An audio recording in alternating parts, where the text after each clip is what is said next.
السلام عليكم ورحمة الله وبركاته. ازيكم يا حبايبي، عاملين ايه؟ نبدأ بالصلاة على النبي عليه أفضل الصلاة والسلام. حبيبي يا رسول الله. هنعمله النهاردة كده غدا شعبي كده مع بعض جميل ما شاء الله، وهنخبز رقاق طري جميل ما شاء الله.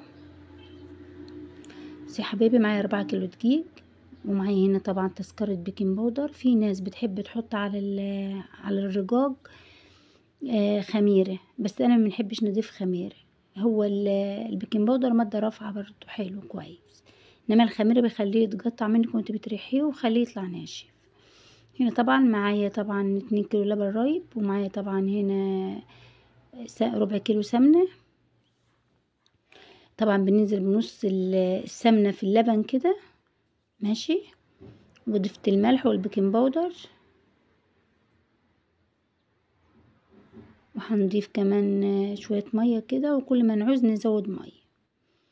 هنا طبعا لما تضيفي السمنة، نص السمنة على اللبن، بيطلع معاك الرقاق طري وجميل ما شاء الله. وانت بتعجنيه العجينة ما بتمسكش في ايدك خالص، وبتلم معاكي بسرعة، بتكون زي الفل ما شاء الله.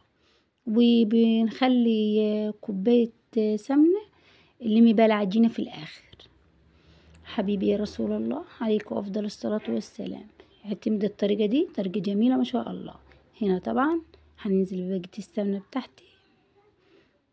حبيبي يا رسول الله عليكم افضل الصلاة والسلام. هنا طبعا هنشرب العجينة طبعا بقية السمنة مظبوطة على 4 كيلو دقيق ماشي يا حبايبي. هو ربع كيلو ومعلقتين كده زيادة يعني. هنا هنشربه كويس، وعجينة الرقاق لازم تتعجن كويس وتخدمها كويس عشان لما تريحيه ما تقطعش معاكي. حبيبي يا رسول الله عليكم افضل الصلاة والسلام. بصي يا حبايبي زي ما انتم شايفين العجينة معايا جميلة خالص، وملمسها جميل زي الفل، وبتلمي معايا بسرعة. اللهم صل وسلم وبارك على سيدنا محمد. هنا يا حبايبي اهو زي ما انتم شايفين كده، انا طبعا معايا نص ملاية كانت عندي كده ايه قديمة انا مستخدمهاش، غسلتها كويس وعاملاها غطا للعجين. هنا طبعا جبت الصينية وفردت نص الملاية، وهرش رشة دقيق كده، وهنجرس العجينة بتاعتي او نقطع العجينة بتاعتي ماشي زي ما انتم شايفين. نقطعها كلها قد بعضها كده ما شاء الله زي الفل. حبيبي يا رسول الله عليك افضل الصلاة والسلام. انا في الوقت دي كان الولاد في المدارس، ويعني كنت بنعمل في الغدا، وقلت نخبز بقى عشان خاطر نعمل سندوتشات كمان للعيال وكده يعني. هنا طبعا زي ما انتم شايفين يا حبايبي انا معايا هنا 3 بتنجانات رميتهم كده في الفرن هنشويهم ماشي. وهنا طبعا الرقاق معايا انا لسه مولعه الفرن، دي اول رقاقه نحطها في الفرن. هنا طبعا وبنخبز على نفس كده وماشيه الفرن يعني ايه، عامله النار كده في الفرن على يعني على قد ما انا مش معليه، على قد ما انا ايه بنستخدم كده مع نفسي. حبيبي يا رسول الله. حبيبي يا رسول الله عليك افضل الصلاة والسلام. زي ما انتم شايفين يا حبايبي انا متعودة نخبز كده مع نفسي، يعني ما حدش بيخبز معايا. سارة لو مش في المدرسة كنت بقعدها شوية قدام الفرن وكده يعني.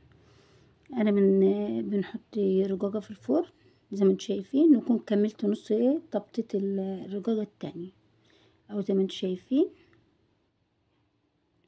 حبيبي يا رسول الله عليك افضل الصلاة والسلام.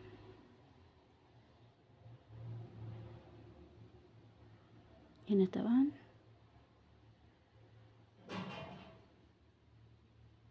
كل حاجة سهلة وبسيطة وزي الفل ما شاء الله. واللبن الرايب بيخلي الرقاق في حتة تانية جميل ما شاء الله. اللهم صل وسلم وبارك عليك يا حبيبي يا رسول الله عليك افضل الصلاة والسلام.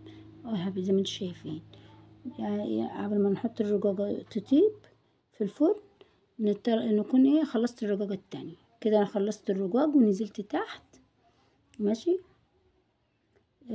بنعمل بقى صينية بطاطس على بتنجان. الصينية دي صراحة بتكون تحفة. انا كنت محضراها قبل ما نطلع نخبز، عشان انا حطيتها على البوتاجاز 10 دقايق، وبعد كده طلعتها الفرن وخدت البتنجان معايا شويته في الفرن. ماشي، انا كنت محضراها قبل ما نخبز، بعد ما عجنت وقطعت العجينة وسبتها ترتفع. حبيبي يا رسول الله عليك افضل الصلاة والسلام. هنا قطعت 5 حبايات طماطم، ماشي، و5 قرون شطة، فيها 3 قرون شطة سبايسي حرقة. حبيبي يا رسول الله عليك افضل الصلاة والسلام. هنا طبعا يا حبيبي زي ما انتم شايفين معايا طبعا 3 4 فصوص توم كده، ماشي. هو ايه، فصوص توم كبيرة زي ما انتم شايفين.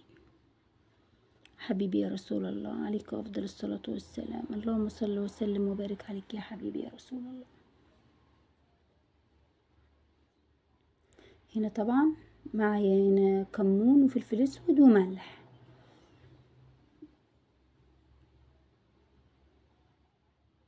هنقطع البتنجان 4 تربع كده زي ما مقطعه البطاطس.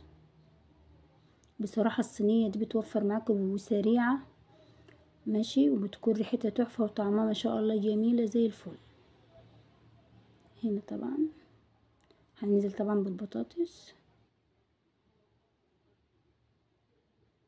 اللهم صل وسلم وبارك عليك يا حبيبي يا رسول الله.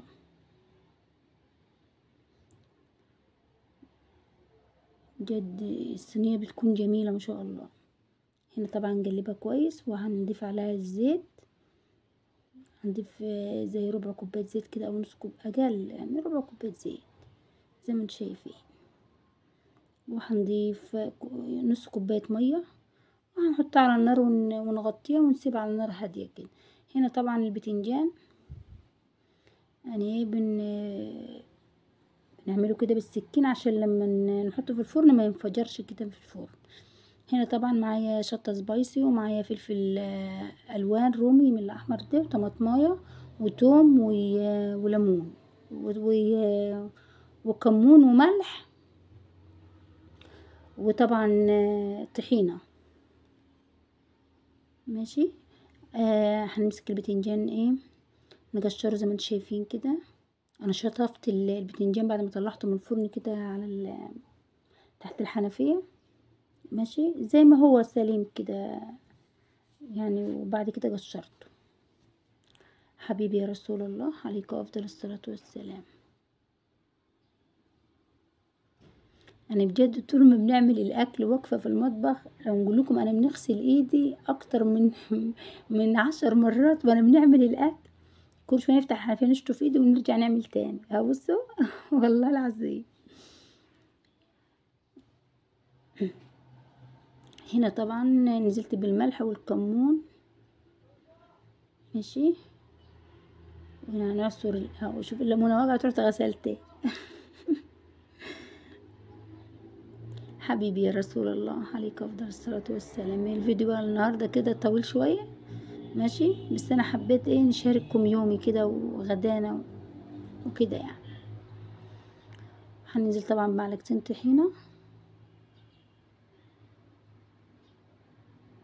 هنقلب طبعا الطحينة كده مع البتنجان. وهننزل طبعا بايه، بالفلفل السبايسي والفلفل الرومي والطماطم. حتى حباية طماطم واحدة وتوم اهو زي ما انتم شايفين يا حبيبي. هنضيف بقى كمان ايه معلقتين زيت كده، ماشي.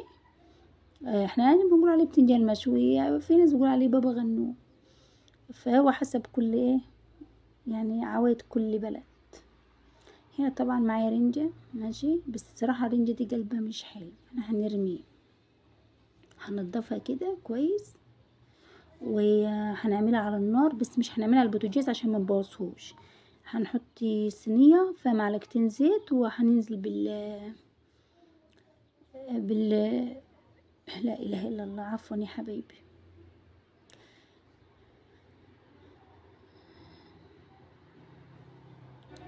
اللهم صل وسلم وبارك عليك يا حبيبي يا رسول الله. هننزل برنجة كده نشوحها حلو، تشويحة حلوة ماشي.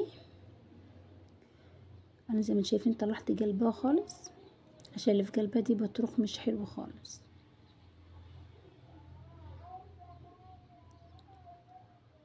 فانا كده هشوحها على النار كده. طبعا دي غدا النهارده. شايفين الرقاق طري وجميل ما شاء الله ما شاء الله، زي الفل يا حبايبي. معايا هنا طبعا طبق البطاطس على البتنجان اللي عملته، وبصل ورنجة وخيار وبابا غنوج، وطبعا جبنة حادقة صعيدي جميلة ما شاء الله، وسلطة. بصوا الغدا دي صراحة جميل جميل روعة ما شاء الله. هي ايه اكلة شعبي كده حلوة.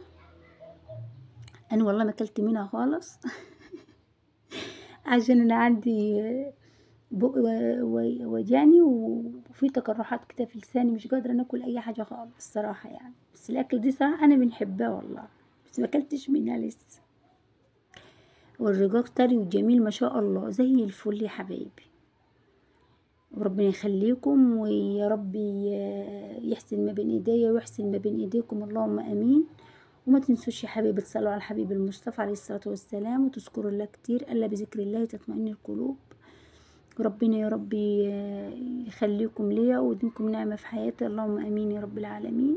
ان شاء الله نشوفكم في فيديو جديد بأمر الله. حبيبي يا رسول الله عليك افضل الصلاة والسلام.